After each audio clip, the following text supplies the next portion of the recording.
गुरु प्यारी साध संगत जी राधा स्वामी। चेतावनी भाग दूसरा, बचन 15वां, शब्द 5वां, बाणी हजूर स्वामी जी महाराज।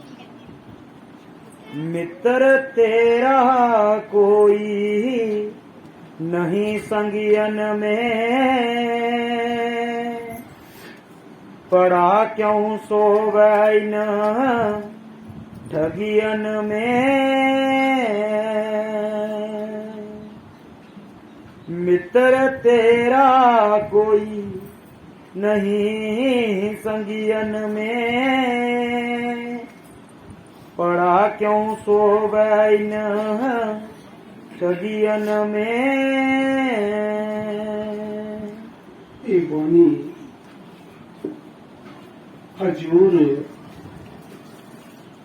स्वामी जी महाराज जी की पवित्र बाणी है। हजूर स्वामी जी महाराज जी भारत देश के अंदर बहुत बड़े नाम की कमाई वाले संत आए हुए। आप परम संत सन। 6 साल के बच्चे भजन सिमरन करना शुरू कर दिता। 16 साल हजूर स्वामी जी महाराज एक कच्चे कोठे के अंदर अभ्यास करने वास्ते जाते थे। 40 साल हजूर स्वामी जी महाराज जी ने अभ्यास करने तो बाद उपदेश देना शुरू किया। 70 साल की उम्र विच स्वामी जी महाराज जी दुनिया की यात्रा करके अपने परम धाम चले गए। 64 साल हजूर स्वामी जी महाराज जी ने सुरत शब्द का अभ्यास किया है, नाम की कमाई की है, मालिक की भक्ति की है। आप अपनी बाणी अंदर बड़ा सुंदर उपदेश दे रहे हैं कि जीव, इस दुनिया दे विच तेरा कोई मित्र नहीं है। जिन्होंने असी अपने सज्जन मित्र समझते हाँ, उस वक्त देखना जदों जीव दे ऊपर कोई संकट आता है तो उस वक्त जेड़ा मित्र बनता है कौन बनता है? एक सतगुर ही बनता है। कुल मालिक ही उस जीव का सहाई होता है। बड़े बड़े सज्जन मित्र जेड़े वो साथ छड़ देंगे। तो इस संसार दे विच साडा मित्र कोई नहीं है। मित्र तेरा कोई नहीं संगियन में, पड़ा क्यों सोवे इन ठगियन में। कि असी बाल बच्चे दे प्यार दे विच, मोह दे प्यार विच, मोह विच और मोह दी मिठी नींद विच सो गए हाँ। और सारा संसार सुता पिया है। संतां महात्मा की तालीम के मुताबिक वो रूह जागती है जिहड़ी भजन सिमरन करती है, नाम की कमाई करती है, सुरत शब्द का अभ्यास करती है। वो रूह जाग रही है। नाम की कमाई तो बिना सारा संसार मोह माया की मिठी नींद विच सुता पिया है।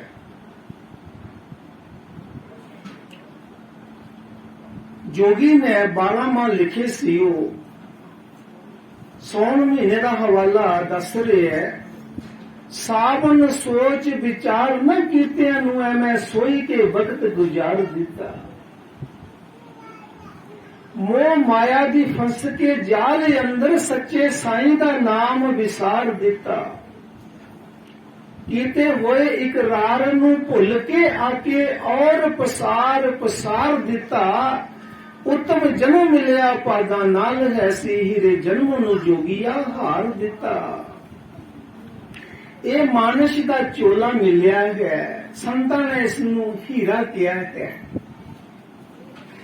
पर हीरे की कीमत पै सकती है, इस मनुष्य जन्म की कीमत नहीं पै सकती। मानुष जन्म दुर्लभ है, मिले न बारंबार। जो फल पक भोए गिरे, मोड़ न लगे डाल। ये मनुष्य का चोला एक बार मिल गया है। जे ये जन्म हाथों निकल जाएगा फिर सानू ये जन्म नहीं मिलेगा। ਜੇ ਇਸ ਵਕਤ ਅਸੀਂ ਇਸ ਜਨਮ ਦੀ ਕਦਰ ਨਹੀਂ ਕੀਤੀ, ਨਾਮ ਦੀ ਕਮਾਈ ਨਹੀਂ ਕੀਤੀ, ਪਰਮਾਰਥ ਨਹੀਂ ਕਮਾਇਆ, ਸਾਧ ਸੰਗਤ ਦੀ ਸੇਵਾ ਨਹੀਂ ਕੀਤੀ, तो गुरमुखो फिर ये वक्त नहीं मिलेगा। फिर ये आत्मा 84 लाख जिया जून विच भी जा सकती है। पहले भी ये 84 लाख जिया जून भुगत के असी सारे जीव 84 लाख जिया जून भुगता के आए हाँ।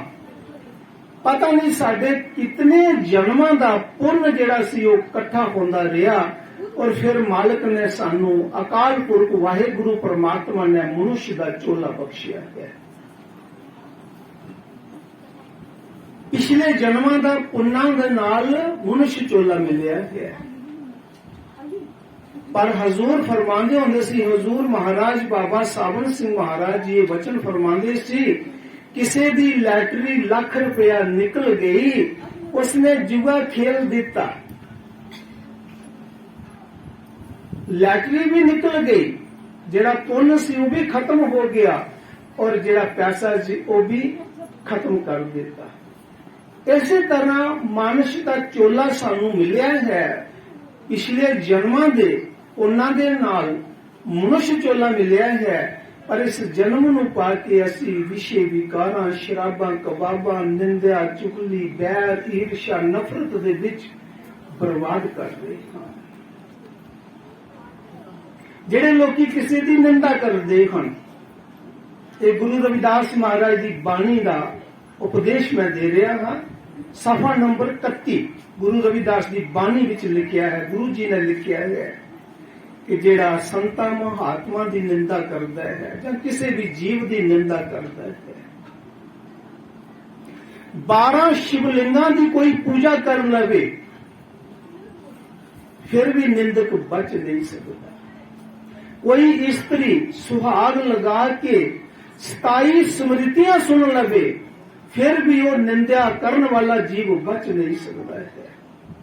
गुरु रविदास जी फरमा रहे हैं, कोई मंदिर बना देता है, कोई भूमि का दान कर देता है, कोई नलका लगा देता, तला लगा देवेगा, अपना काम भन के दूसरे का काम भी करता है, अगर वो निंदा करता है तो नहीं बच सकता। आखिर गुरु जी की फरमा रहे हैं कि निंदक जिहड़ा है वो नरक विच जाता है। निंदा बुरी जग माही, पापी जीव की भी करनी नहीं।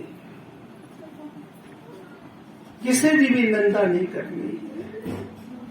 मेरे गुरुदेव बड़ी सोहनी एक साखी सुनाया करते सी कि एक राजा यश बड़ा धर्मी राजा सी, 12 बजे तक वो दान पुण्य करता सी, पर एक दिन की होया, कोई फकीर उस बादशाह दे कोल चले गया भिक्षा लैन वास्ते।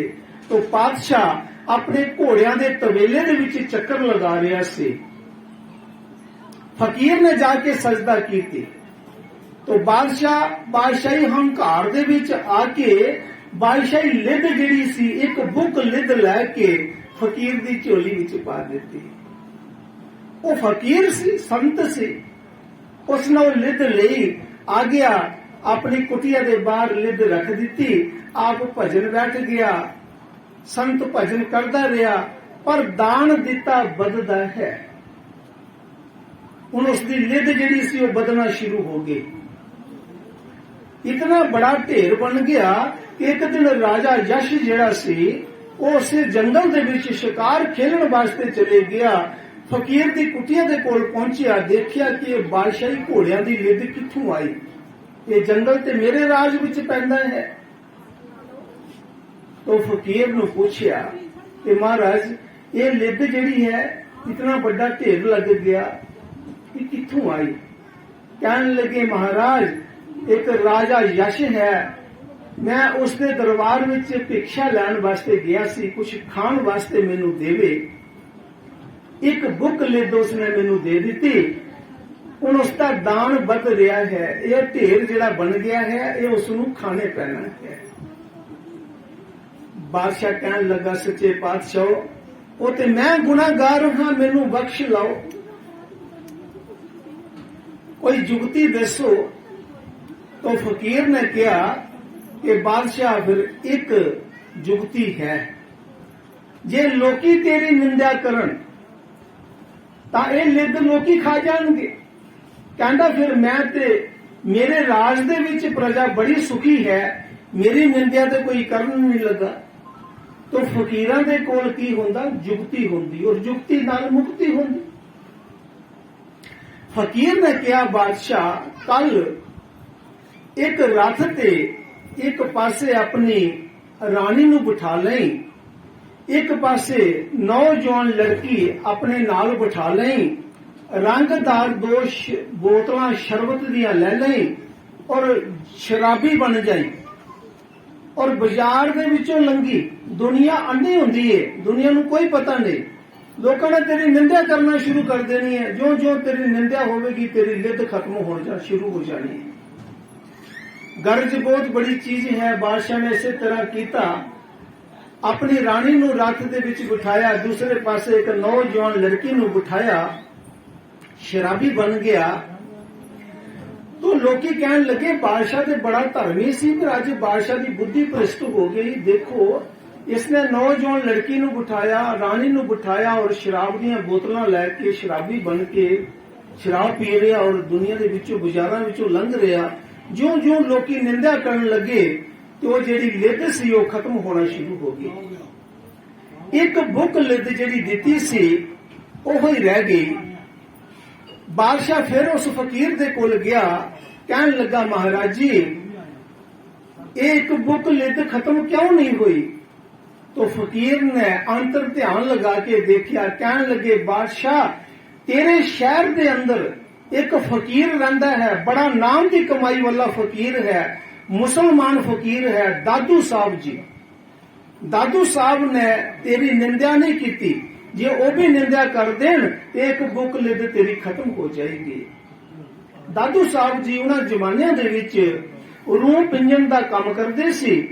कई मेरिया माता बुजुर्ग बैठियां होनियां जिन्हां नूं इस गल दा पता है कि पहले पिंजने दे नाल ही रूह पिंजिया जांदा सी। उन्हां जमानियां च मशीनां नहीं सी होंदियां।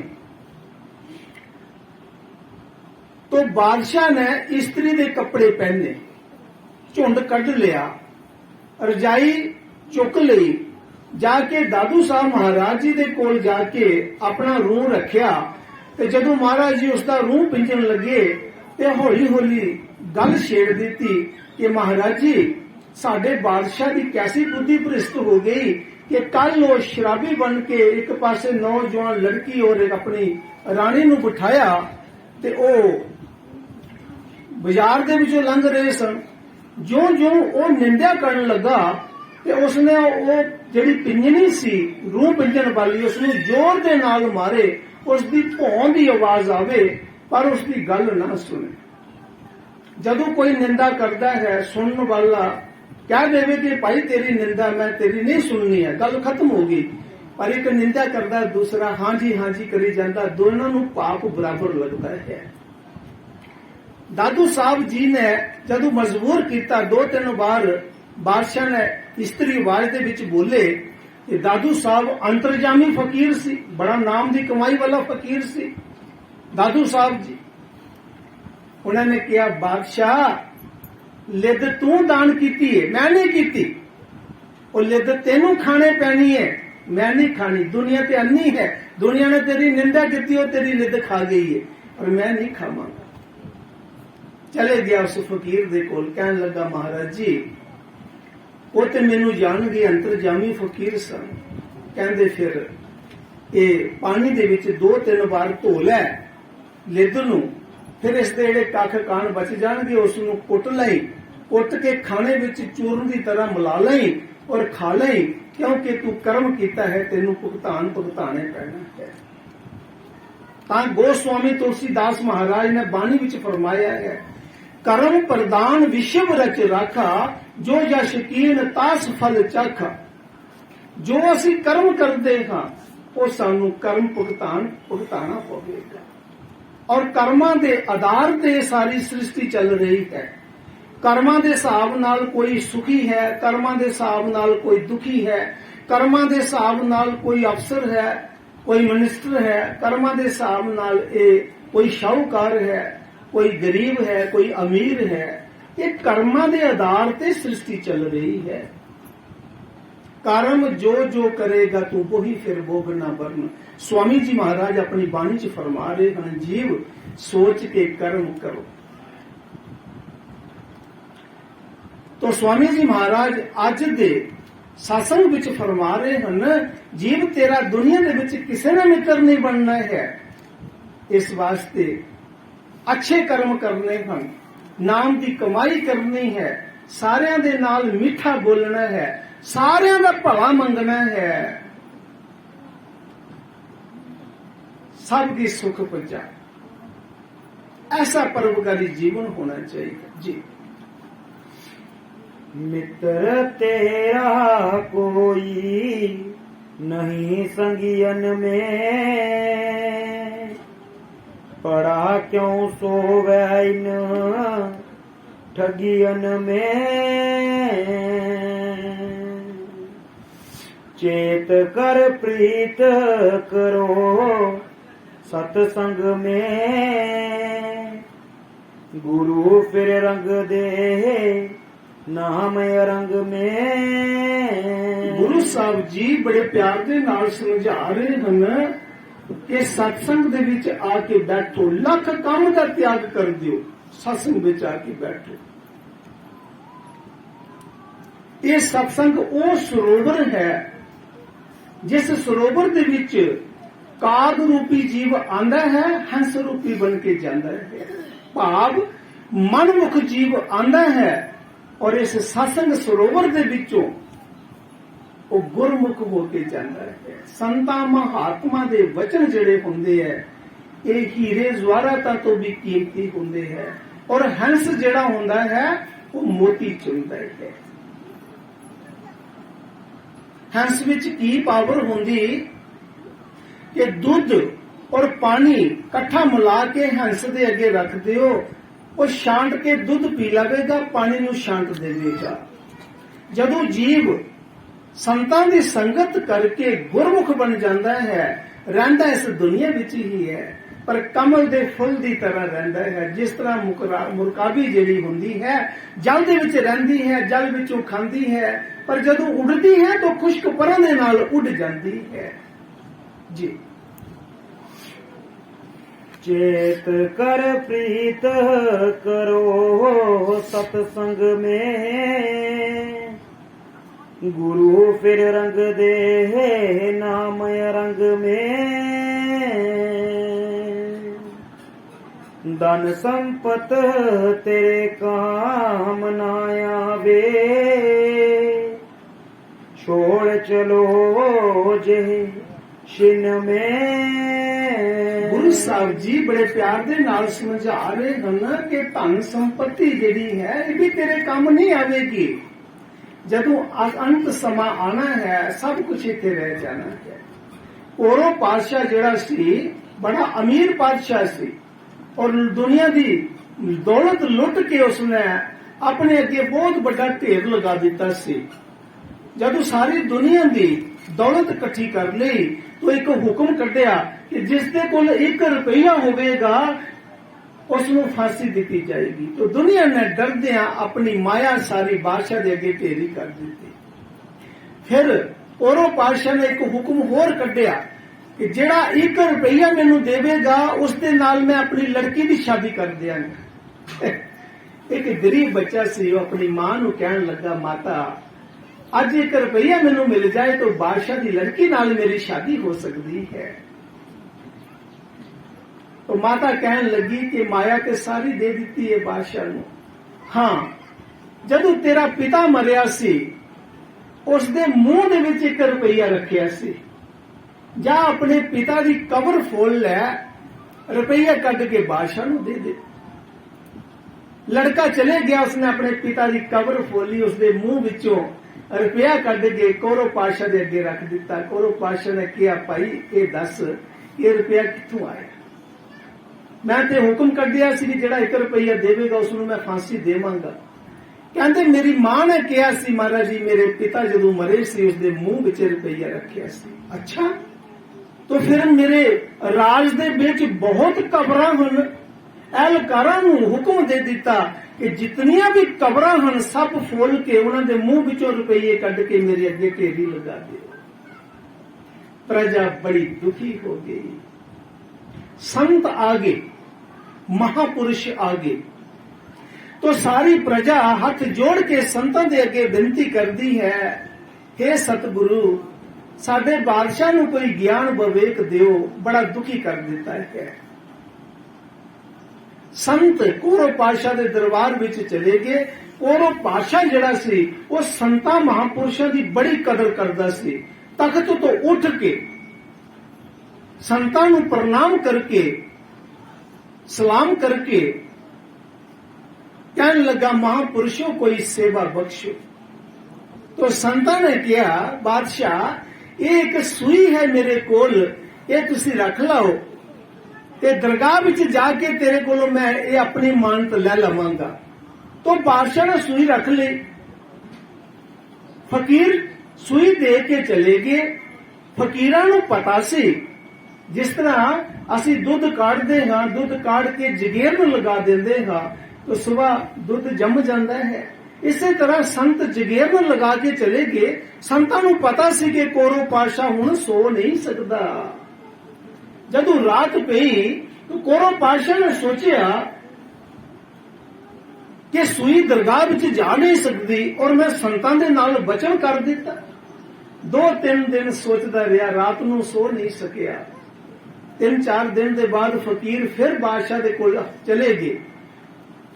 तो बादशाह उठ के कहने लगा कि हे महापुरुषो, ये सच्चे पातशाह मैं झूठा वचन कर दिता है, ये सूई जेड़ी दरगाह विच नहीं जा सकती। बादशाह जे सूई दरगाह विच नहीं जा सकती ते तू कबरां फोल के भी माया जेड़ी इकट्ठी कर ली, सारी दुनिया की माया इकट्ठी कर ली, ये तेरे नाल जावेगी। ज्ञान विवेक करा दिता। संतां ने अपनी रूहानी पावर भी बख्श दी, उन्होंने ज्ञान विवेकी बना दिता। चरनां दे विच ढह पिया, सच्चा पातशाह मैनूं बख्श लै। कहंदे फिर बख्शण दा इक्को ही तरीका है, ये माया गरीबां नूं वंड दे। माया वंडा दिती। और कौरव पातशाह का जदों अंत समा आया तो कौरव पातशाह ने हुक्म कढ़िया कि जदों मेरी अर्थी लैके जाओगे, 2 हुक्म कढ़े।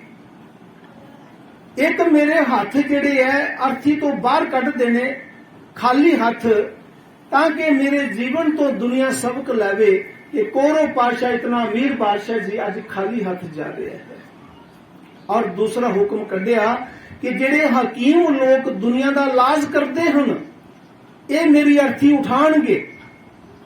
हकीम डॉक्टर मेरी अर्थी उठा के लेणगे कि दुनिया नूं सबक मिलेगा कि जदों मालिक का संदेशा आंदा है, जदों मृत्यु आंदी है, किसी की श्वास खत्म हो जाती है तो कोई दुनिया का डॉक्टर और हकीम भी नहीं बचा सकता। संत जदों जदों किसी बड़े तो बड़े गुनाहगार दे नाल भी मिल गए, संतां दी संगत मिल गई, वो तर गया। संत मीराबाई ने अपनी बाणी च फरमाया, आजा मिल अपराधी तारे तारे नीच सदान, जल डूबत गजराज उबारे गनका चढ़ी बीमान, और आदम तारे बथेरे बहुत क संत सुजान, कुबजा नीच भिलनी तारी जाने सकल जहान, कहाँ लग कहूं गिनत नहीं आवे थकरे वेद पुराण, मीरा दासी शरण तिहारी सुन लीजिए दोनों का। बड़े बड़े गुनाहगार आजामल पंडित जैसे पापी जदों अंत समय अपने बच्चे नूं बुलाया, नारायण उसके पुत्र का नाम सी, जदों नारायण नूं बुलाया पुत्र ते नहीं आया, पर जिहड़ा असली नारायण सी कुल मल को प्रगट हो गया। विमान विच बिठा के ऐसा मल नूं सचखंड लै गए। सतना कसाई नूं देखो, गजराज हाथी नूं देखो, अंत समय भगवान ने तारिया। गणका वल देखो, वो गणका वेश्या जिहड़ी खोटे कर्म करन वाली दुनिया दा पतन करदी सी। एक दिन ਇੱਕ 20 ਸਾਲ ਦੀ ਉਮਰ ਦਾ ਸਾਧੂ ਅਗੋਰ ਬਿਆਬਾਨ ਜੰਗਲ ਦੇ ਵਿੱਚ ਤਪ ਕਰ ਰਿਹਾ ਹੈ। ਤਪ ਕਰਦਿਆਂ ਕਰਦਿਆਂ ਇੱਕ ਦਿਨ ਬੜੇ ਜ਼ੋਰ ਦੀ ਬਾਰਿਸ਼ ਆ ਗਈ। ਉਸ ਸਾਧੂ ਦੀ ਕੁਟੀਆ ਜਿਹੜੀ ਸੀ ਉਹ ਪਾਣੀ ਦੇ ਵਿੱਚ ਰੁੜ ਗਈ। ਬਾਰਿਸ਼ ਬਹੁਤ ਜ਼ੋਰ ਦੀ ਲੱਗੀ ਹੈ, ਤੂਫਾਨ ਚੱਲ ਰਿਹਾ ਹੈ, ਰਾਤ ਹਨੇਰੀ ਹੈ, ਬਿਆਬਾਨ ਜੰਗਲ ਹੈ। ਔਰ ਉਹ ਨੌਜਵਾਨ ਸਾਧੂ ਜਿਹੜਾ 20 ਸਾਲ ਦੀ ਉਮਰ ਦਾ ਉਹ ਸਾਧੂ ਸ਼ਾਹ ਕੋਈ ਮਕਾਨ ਢੂੰਡ ਰਿਹਾ ਹੈ। ਢੂੰਡਦੇ ਢੂੰਡਦੇ ਉਸ ਜੰਗਲ ਦੇ ਵਿੱਚ ਇੱਕ ਮਕਾਨ ਨਜ਼ਰ ਆਇਆ। ਉਸ ਮਕਾਨ ਦੀਆਂ ਖਿੜਕੀਆਂ ਦੇ ਵਿੱਚੋਂ ਰੋਸ਼ਨੀ ਜਿਹੜੀ ਸੀ ਉਹ ਬਾਹਰ ਆ ਰਹੀ ਸੀ ਤੇ ਸਾਧੂ ਮਹਾਰਾਜ ਜੀ, ਸੰਤ ਜੀ ਉਸ ਦਰਵਾਜ਼ੇ ਦੇ ਵਿੱਚ ਖਲੋ ਕੇ ਕਹਿਣ ਲੱਗੇ, ਕੋਈ ਤੇ ਦਰਵਾਜ਼ਾ ਖੋਲੋ। ਉਹ ਗਣਕਾ ਵੇਸ਼ਿਆ ਦਾ ਮਕਾਨ ਸੀ। ਗਣਕਾ ਵੇਸ਼ਿਆ ਦੁਨੀਆ ਦੇ ਵਿੱਚ ਬੜੀ ਖੂਬਸੂਰਤ ਨਾਰੀ ਆਈ ਹੈ। ਫਿਰ ਉਸਨੇ ਹਾਰ ਸ਼ਿੰਗਾਰ ਵੀ ਲਗਾਏ ਸੀ। ਜੋ ਦਰਵਾਜ਼ਾ ਖੋਲਿਆ तो संत जी ने देखा किसी राजे महाराजे दी महारानी है ਜਾਂ ਕਿਸੇ ਰਾਜੇ ਮਹਾਰਾਜੇ ਦੀ ਸ਼ਹਿਜ਼ਾਦੀ ਹੈ। ਪਰ ਜਿਹੜਾ ਸੰਤ ਦਾ ਧਰਮ ਸੀ, ਬਾਣੀ ਵਿੱਚ ਲਿਖਿਆ ਹੈ, ਪਰ ਨਾਰੀ ਕੋ ਮਾਤ ਬਖਨ। ਭਾਈ ਦੂਸਰੇ ਦੀ ਇਸਤਰੀ ਭਾਵੇਂ ਛੋਟੀ ਹੈ, ਉਸ ਨੂੰ ਮਾਂ ਸਮਝਣਾ ਹੈ। संत जी ने हाथ जोड़ के किया, माता मेरा प्रणाम। आज संतां ने तेरे घर रात रहना है। बारिश बड़े जोर दी लगी है, बारिश बंद हो जाएगी, मैं चले जावांगा। गणका साधु नूं लैके संत नूं लैके अंदर ले आई, पलंग ते बिठा दिता, तौलिया लियांदा। कहन लगी, हे संत महाराज जी, ये तुहाडे कुंगरेले बाल जेड़े पानी नाल भिज गए हन, इन्हां नूं सुकाओ। ते संत जी बोले, माता जिसने तपस्या दे विच अपना शरीर ही सुका दिता होवे, उस नूं हुण बाल सुकाउण दी जरूरत नहीं है। संत जी, ये अपना ही घर समझो, ये रेशमी वस्त्र पे हुए हन, ये पहनो, नुआरी पलंग विछया है, विश्राम करो। तो संत समझ गए, कहन लगे, हे माता, जे मैं रेशमी वस्त्र पाने होंदे तां 20 साल दी उम्र विच जिस देवी दा सुहाग उजाड़ के मैं संत बन गया तां मैं घर ही रहिंदा। ये दस के तेरे माता पिता भैन भरा किते? कहंदे कोई नहीं है मेरा। इस तरह मेरे रूप ते आके मरदे हन, मैनू पता है, पर मेरा अपना कोई नहीं है। संत जी समझ गए कि वेश्या है। सोचिया, एक संत और एक वेश्या मेल ही नहीं है। संत उठे, बरदी बारिश दे विच दरवाजे तो बाहर आ गए। गणका वेश्या मगर आई, हाथ जोड़ के बेनती कर दी, हे संत जी, हे महाराज जी, मेरी बेनती सुन के जाओ। हाँ माता, बोल। कहती, मैनू इस किचड़ दे विचों कट के जाओ, मैं बड़ी दुखी हाँ। अंदरों मेरा मन बड़ा दुखी है, लोकां नाल हस हस के मिलदी हाँ, पर अंदरों मेरा दिल बड़ा दुखी है। मैनू इस किचड़ विचों कट के जाओ। माता, तेरे मकान विच ते हुण मैं जा नहीं सकदा,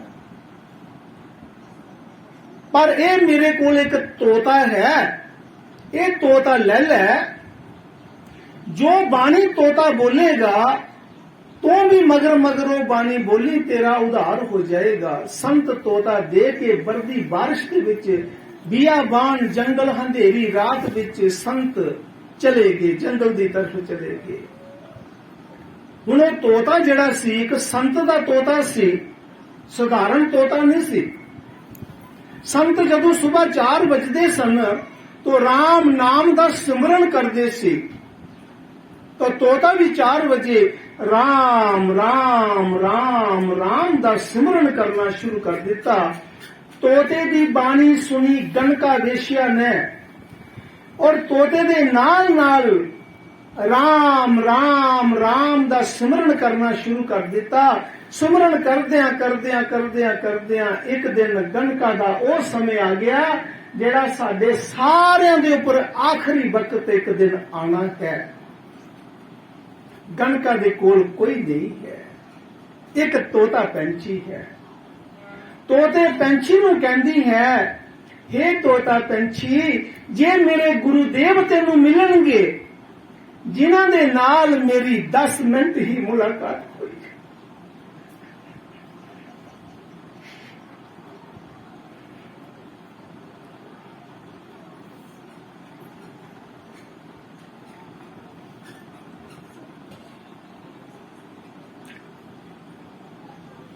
हे तोता पंछी, मेरे गुरुदेव नू मेरा संदेशा दे देना कि हे महाराज जी, जिस दिन का तुसी मैनू दर्शन दे के गए हो, उस दिन तो लैके मेरा आखिरी वक्त आ गया है। मैं राम नाम का ही सिमरन किया है, जीवन दे विच कोई खोटा कर्म नहीं किया है। ये मेरे गुरुदेव नू मेरा पहला सुनेहा दे दे। हे तोता पंछी, दूसरा सुनेहा दे देना कि मेरी संपत्ति जिहड़ी है मेरे गुरुदेव दी होवेगी।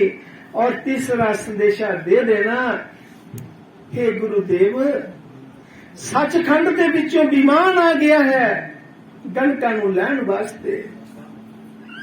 मैं विमान विच बैठ के सचखंड जा रही हां। मेरे गुरुदेव नू सुना देना कि गणका सचखंड चलेगी।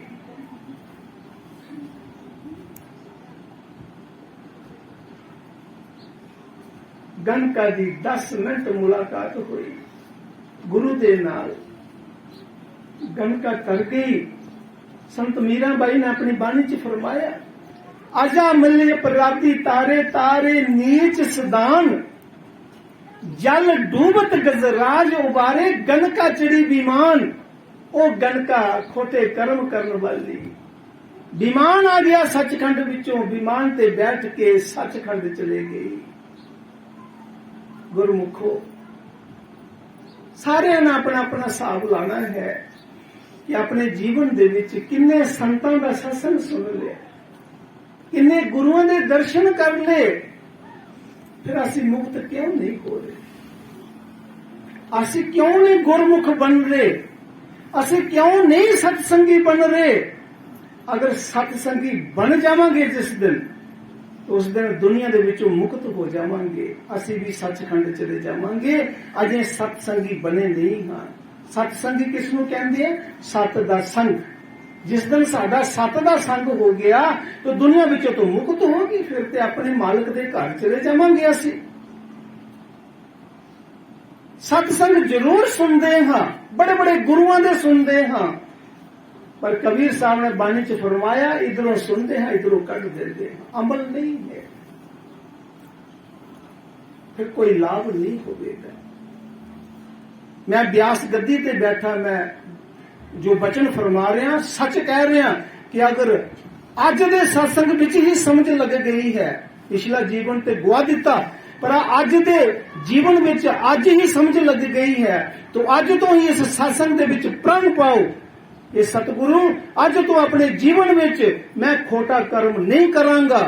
मैं जीवन दे विच जिहड़ियां मेरियां गलतियां हन, कमियां हन, असी एक दूसरे तो छुपा सकते हां, पर अपने आप तो कोई आदमी नहीं छुपा सकता। बस अपने जीवन दीयां गलतियां नूं दूर करना है। गुरमुखो, असी सत्संगी बन जावांगे, साडी भी मुक्ति होवेगी। साडी आत्मा कुल मालक लैण वास्ते आवेगा। ये आत्मा मालक की दरगाह विच जाके शोभा पावेगी। ये आत्मा इथों नाम जप के मालो माल होके जाएगी।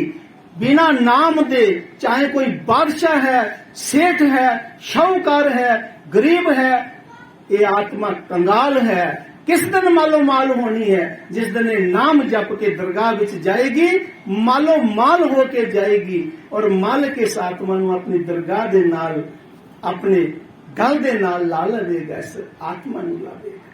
ये अज दे सत्संग च समझ लग गई है तो मेरी हथ बन के बेनती है कि अपने गुनाह नूं, अपनी कमियां नूं छोड़ देना चाहिए और सच दे रस्ते चलना चाहिए। बड़ा जीवन घट है, थोड़ा जीवन है, सफर बहुत ज्यादा है, समय थोड़ा है, तो की करना चाहिए? जल्दी चलना चाहिए, छल कपट छोड़ देना चाहिए, सीधे होके नाम की कमाई करनी चाहिए है, भजन सिमरन करना चाहिए है। ਚਾਹੇ ਕਿਸੇ ਵੀ ਗੁਰੂ ਤੋਂ ਨਾਮ ਲਿਆ ਹੈ, ਸਾਰੇ ਗੁਰੂਆਂ ਦਾ ਉਪਦੇਸ਼ ਜਿਹੜਾ ਹੈ ਉਹ ਸੱਚ ਦੇ ਨਾਲ ਹੀ ਜੋੜਦੇ ਹਨ। ਇਹ ਤੇ ਸਾਡੇ ਰੂਹਾਨੀ ਸਕੂਲ ਹਨ। ਜਿਸ ਤਰ੍ਹਾਂ ਸਕੂਲਾਂ ਦੀਆਂ ਵਰਦੀਆਂ ਅਲੱਗ-ਅਲੱਗ ਹੁੰਦੀਆਂ ਹਨ, ਪਰ ਹਰ ਸਕੂਲ ਦੀ ਪੜ੍ਹਾਈ ਇੱਕ ਹੁੰਦੀ ਹੈ।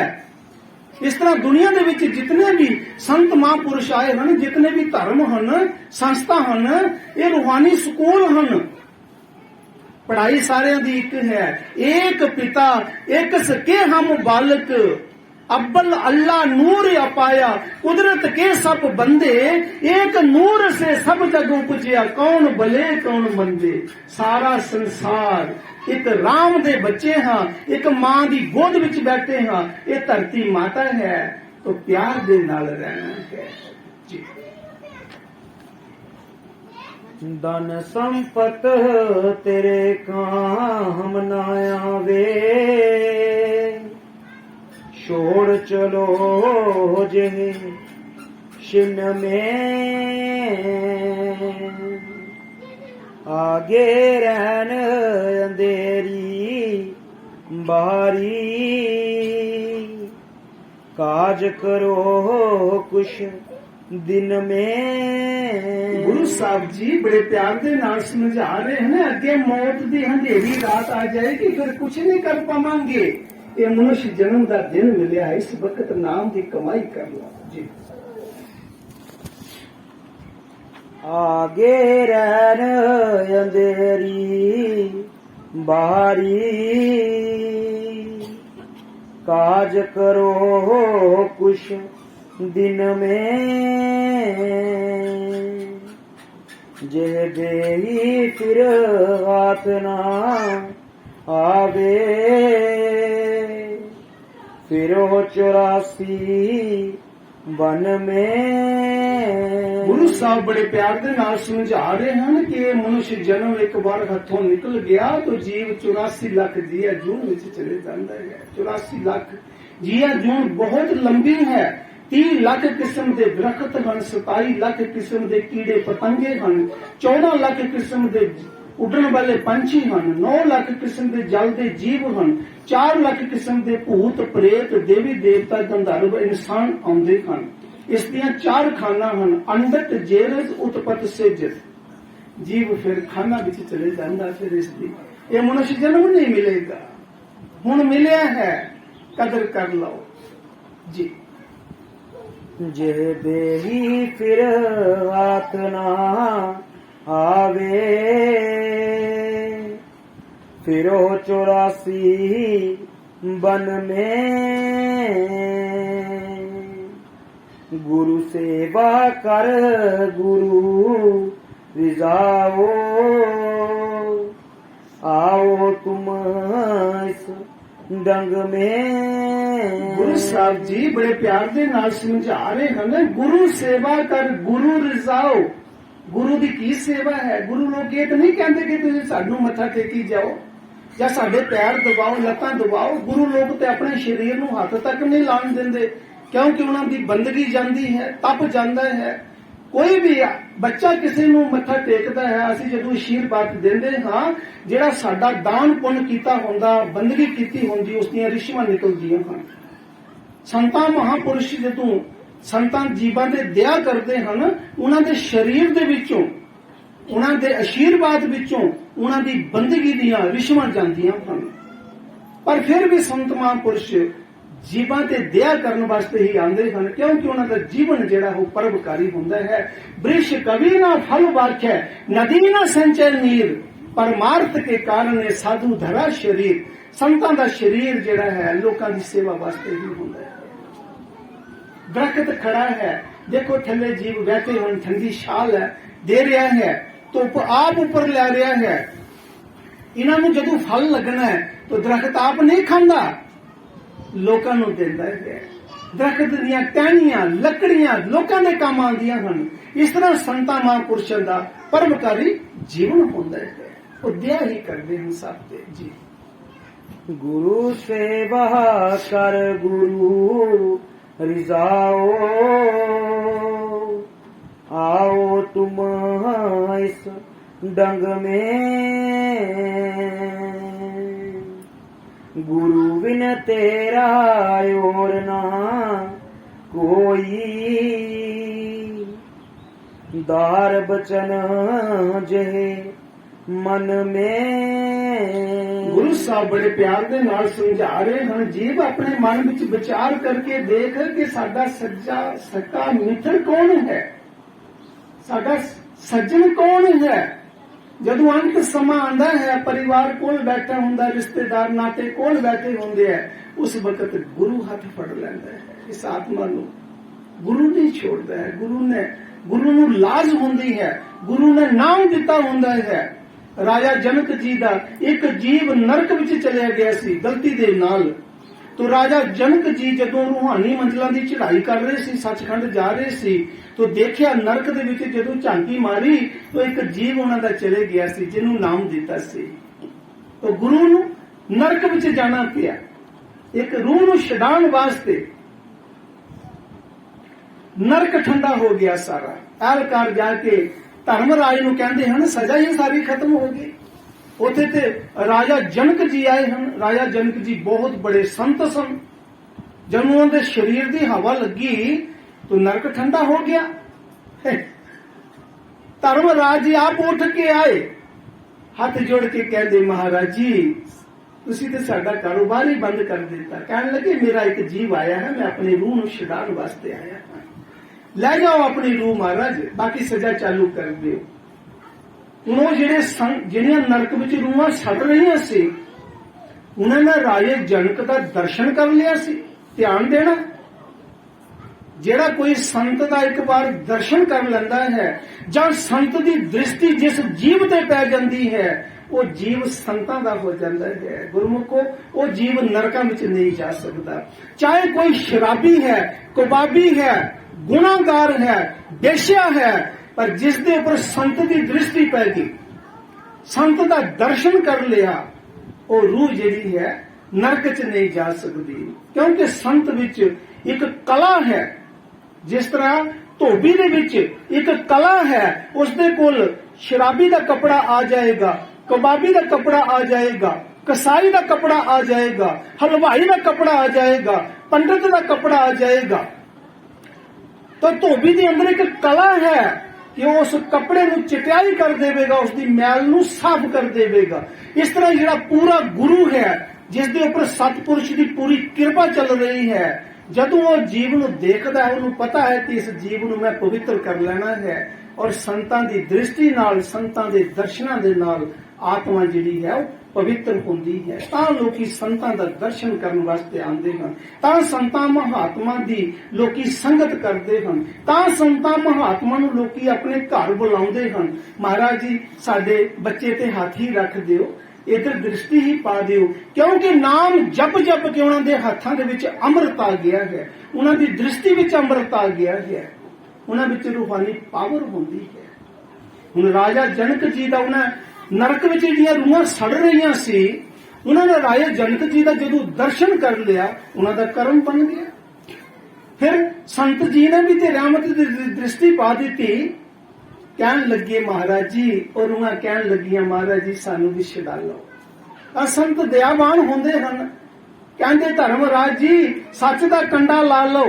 एक घड़ी मैं इस नरक विच आया हां, मेरे अंदर सिमरन चल रहा सी, जिन्नियां रूहां चढ़न गियां एक घड़ी दे सिमरन दे बराबर मैं रूहां नरक विचों छड़ा लैनियां हन। सच दा कंडा लग गया। धर्मराज तां ही उसनूं कह दो धर्म दा राज कर रहा है। सच दा कंडा लग गया, एक घड़ी दा सिमरन एक पासे पाया, और नरक दे विचों रूहां कट कट के दुनिया दे विच 28 प्रकार दे नरक हन। 28 प्रकार दे नरकां दे विचों रूहां कट कट के चढ़ाण लगे। एक घड़ी दा सिमरन जिहड़ा ओह नीवां रहा। 96 करोड़ 52 लख रूहां जिहड़ियां सी राजा जनक जी ने नरक दे विचों आजाद करा लईआं अपने सचखंड देश लैके। श्री गुरु नानक देव महाराज ने अपनी बाणी विच फरमाया है, तन तन राजा जनक हो सिमरन कियो बवेक, एक घड़ी के सिमरन से पापी तारे अनेक, ऐसा सिमरन जान के संतन पकड़ी टेक, नानक सिमरन सार है बिसरे कड़ी ना एक। ऐसा सिमरन किसी भी जीव को नहीं भूलना चाहिए जी। गुरु बिन तेरा और ना कोई, दार बचन जे मन में, जगत जाल में फंसो ना भाई, निस दिन रहो भजन में, सात गुरु का कहना मानो, रहो उदास जगत में, छल बल छोड़ो और चतुराई, क्यों तुम पड़ो कुगति में, सुमरन करो गुरु को सेवो, चल रहो आज गगन में, कल की खबर काल फिर लेगा, वहां तुम जलो अगन में,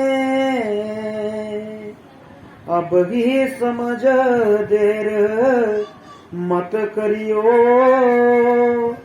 ना जानू क्या होए इस पन में। गुरु साहब जी बड़े प्यार दे नाल समझा रहे हैं जीव हुणे समझ ले, ये पता आने वाला कल जेड़ा है वो तेरे हाथ विच नहीं है, बीतिया पल भी तेरे हाथ विच नहीं, आने वाला कल भी तेरे हाथ विच नहीं, गुरमुखो होने वाला ही पल हाथ विच है, हुणे ही नमाई नाम दी कमाई करना शुरू कर देनी चाहिए है जी।